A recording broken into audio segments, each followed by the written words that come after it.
Hello, today I am filming a VR to Jen's Balance Tarot, and this is the hashtag Balance the Deck Scales.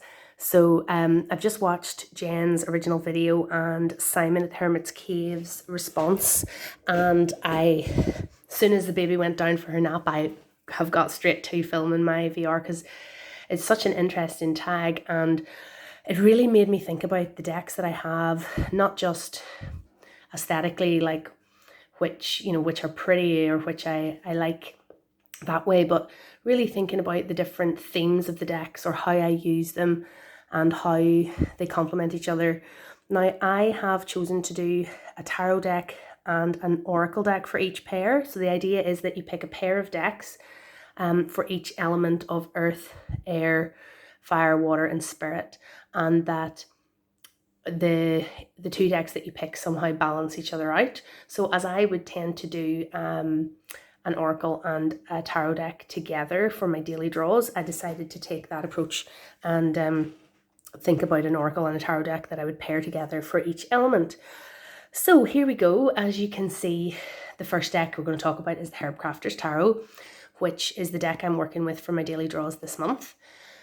So this is the deck I've chosen for the element of earth. So I was thinking about, obviously, earth, herbs grow from the earth, and this deck is entirely dealing with plants, plants being used in different ways, plants growing in their natural habitat, plants as symbols of different spiritual energies. So this is a very earthy deck.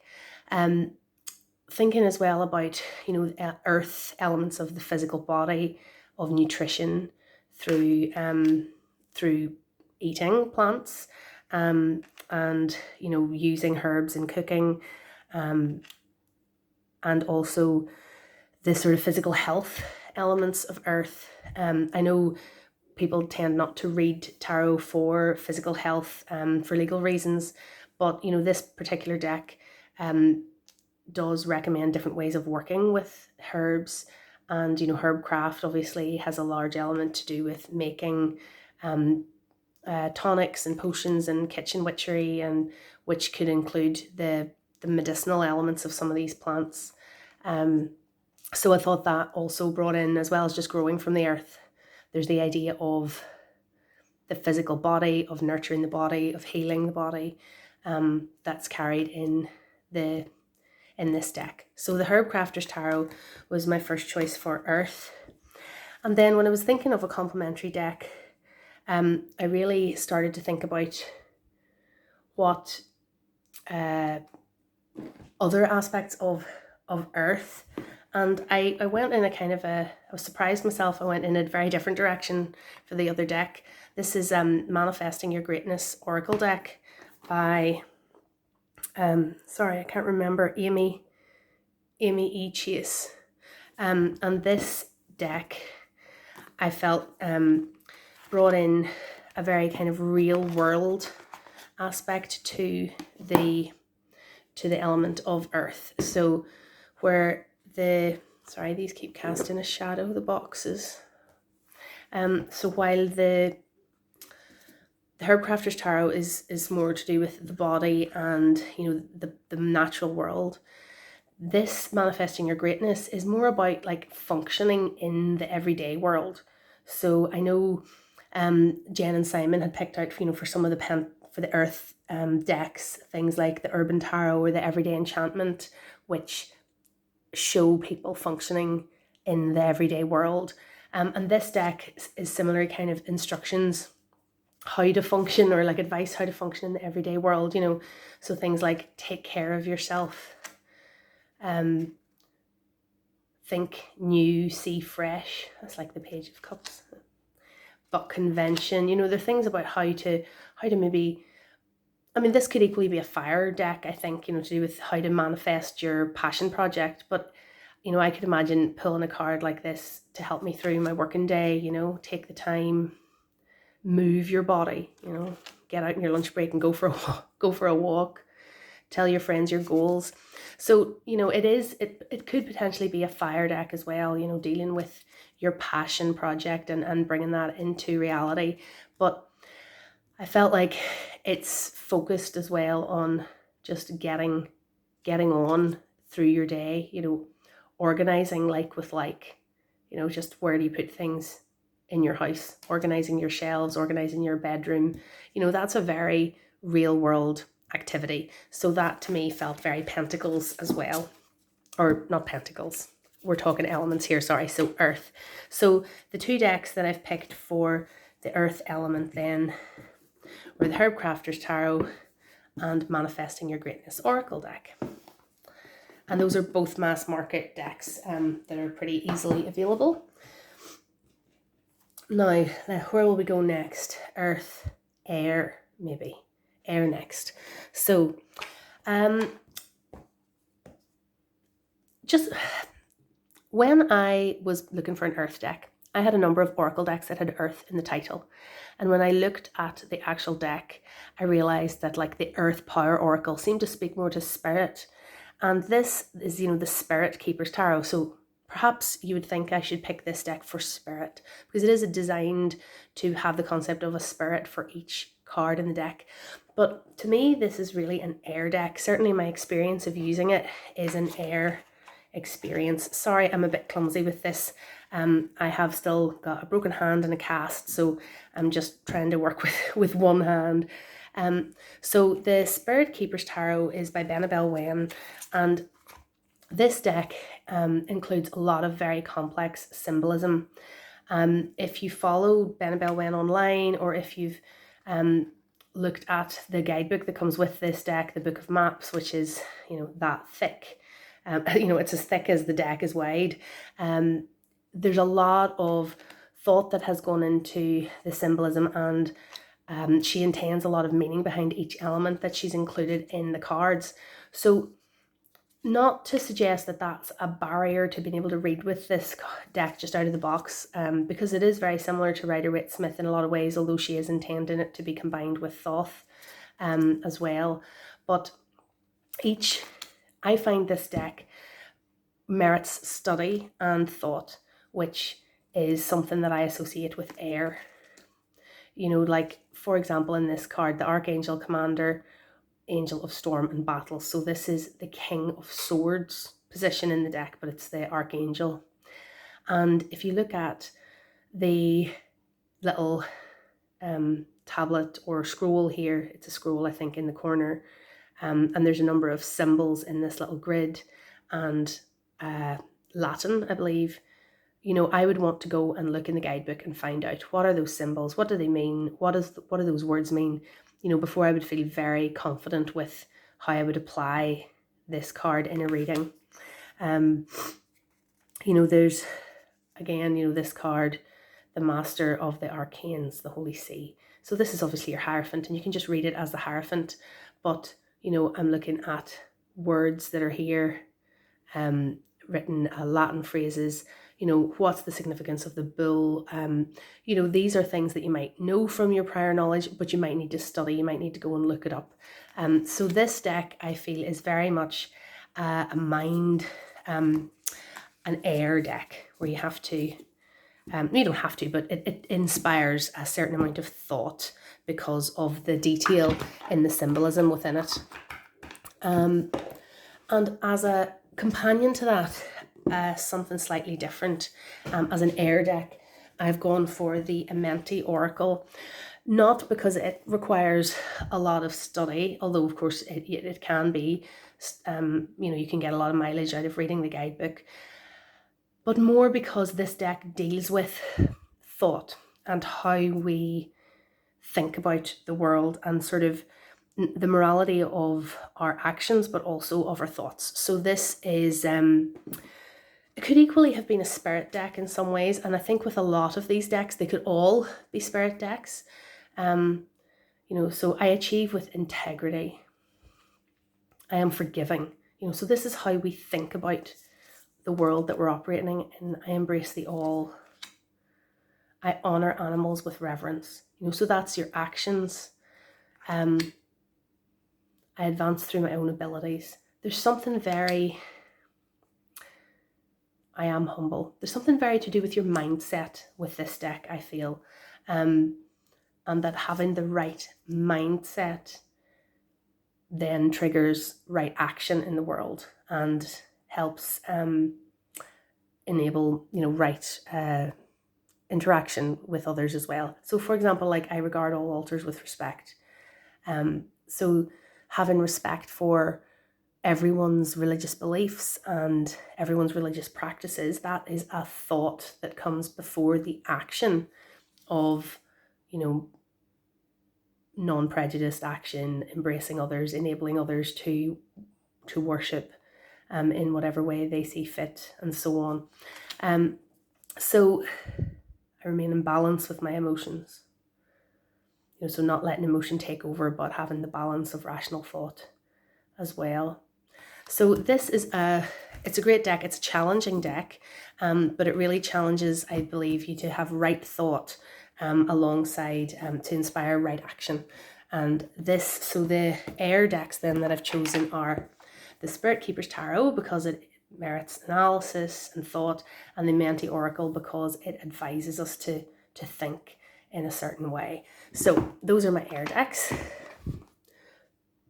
Earth, air, fire. We'll go for fire next. Fire was hard. I think Simon and Jen both said they found fire quite hard. And I've gone for my fire tarot deck for the slow tarot. Now, both of the decks I've chosen for fire are both hand-painted decks. And I thought that was interesting. When I think about fire, I think about creativity and passion and spirituality. So creativity and passion, when I think about Lacey Bryant, the creator of the Slow Tarot, painting all 78 of these cards, creating an oil painting for each one, and the time that would have taken, and the thought that went into it.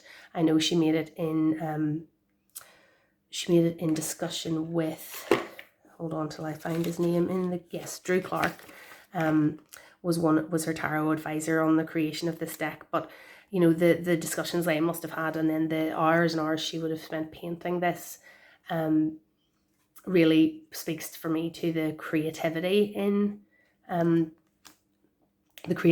the fire suit. I also find this a very inspiring deck, maybe partly for that reason. When I pull cards and I think about the artistry and the thought that's gone into creating each card. And I mean, it's not that there's no artistry in, say, a photo collage deck or digital art, but there's something about the physicality of a painting, an oil painting, that really somehow speaks to fire for me. Sorry, just getting a wee sip of water. And there's a lot of movement. The people are very expressive in this deck, and that that speaks to me, to fire as well. The sort of the passionate, active interactions of the people in these cards, or the positions of the characters in the cards. So that is the tarot deck I chose for fire. As a companion oracle deck, I ended up going for this, surprising myself a little. So thinking about the Magdalene Oracle, and Mary Magdalene associated very much with the colour red. But obviously, fire is also about spirituality, and these cards, as well as having a kind of very red coloration in a lot of them, and then these maroon backs, the themes explored in the meanings of these cards are very much to do with religious belief and spirituality. Revelation, the prophet, the messenger, guardian angel. And these are also painted by Tony Carmine Salerno. As you know, if you've seen some of his other decks, some of the cards are reused, some of the paintings are reused in other decks. But the messages here in this deck are very much to do with religious belief, spirituality.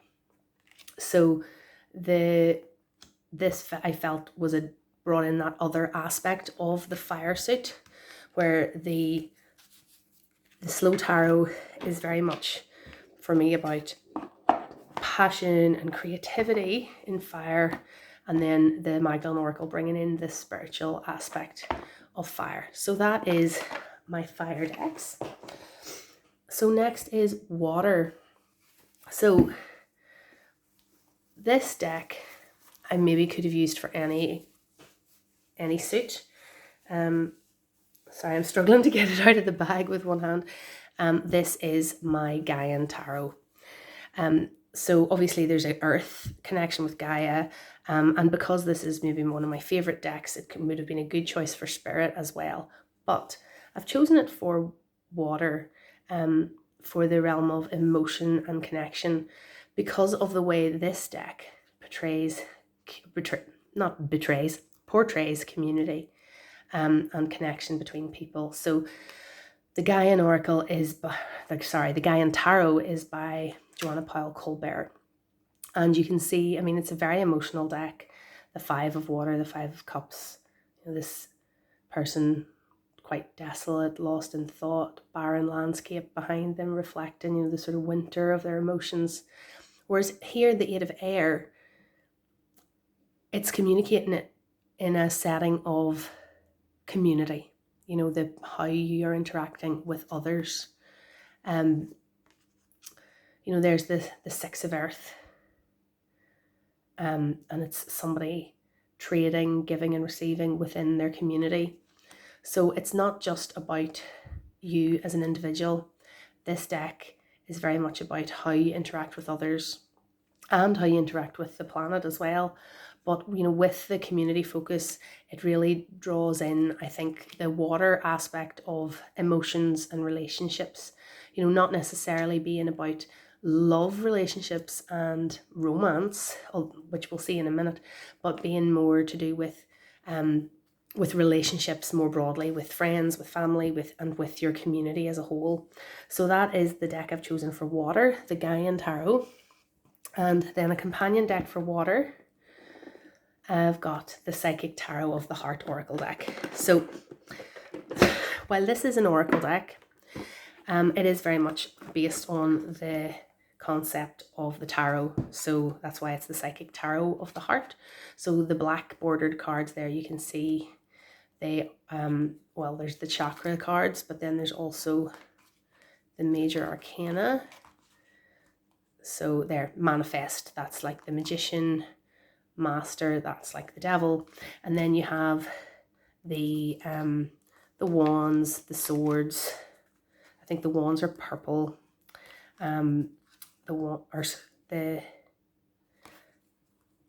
So anyway, I'll not guide you through the whole deck right now. But this is very much a deck that's designed to deal with relationships, romantic relationships. So the messages of the tarot cards are simplified so that there's like your Two of Pentacles. So red is for Pentacles. So it's simplified to be find balance. And the messages in the little guidebook relate these very simple keywords and that aspect of that card to love and relationships. So this I used 1 February to do readings the whole month and found it really, really spot on. And I did some love and relationship. I use it at times to do love readings for others, and I found it really, really apt. So this is the Psychic Tarot of the Heart. So the two decks I've chosen for water are the Gaian Tarot, which I don't have the box of here because it lives in a bag, and the Psychic Tarot of the Heart, bringing in for water relationships with others in community and relationships with others in love and romance. So bringing in a balance that way. And then the last element, spirit, I think it was tricky enough to pick one deck because in a lot of ways every deck is a spirit deck. And especially in oracle decks, I found a lot of the oracle decks had a spiritual aspect both in their messages and in their kind of design. What I've chosen for spirit in the tarot deck is the Dream Keeper's Tarot, and this is an independently produced deck by Liz Houston. And the reason I've gone for this for spirit is because this is really different imagery from the Rider-Waite-Smith, and I am normally quite an analytical reader. I like decks that are quite heavily based on the Rider-Waite-Smith, so I can recognize the symbolic elements and use that to help me read the card. And here we don't always have the same elements represented. I mean, for example, you've got the fates based on Greek mythology instead of the Wheel of Fortune. And the imagery is haunting and beautiful. And when I first came across this online, I looked at the pictures obsessively again and again and again, and eventually I had to bite the bullet and order it, even though it was coming from America and, you know, expensive postage and so on. And I never regretted it. I love this deck. And one of the reasons I love it is it opens me up to reading in a more intuitive way. And I don't know if I would go as far as to say this deck connects me to spirit in my readings, but it certainly connects me to my intuition and forces me to read the tarot not in an analytical,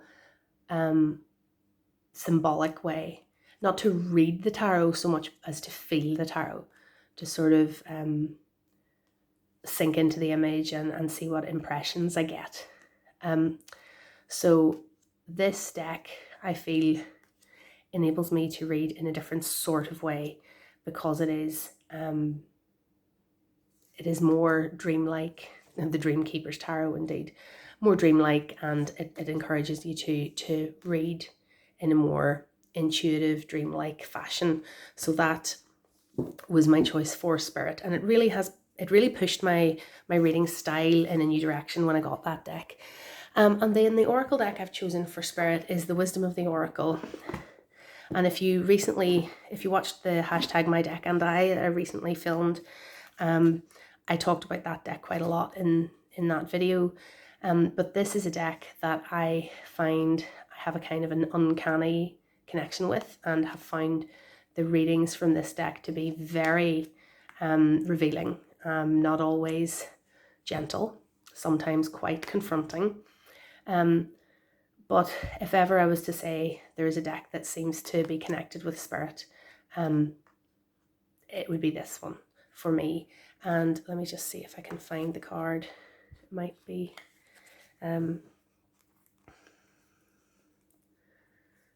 sorry. I'm trying to find the higher power card. Of course, it's not going to jump out at me now.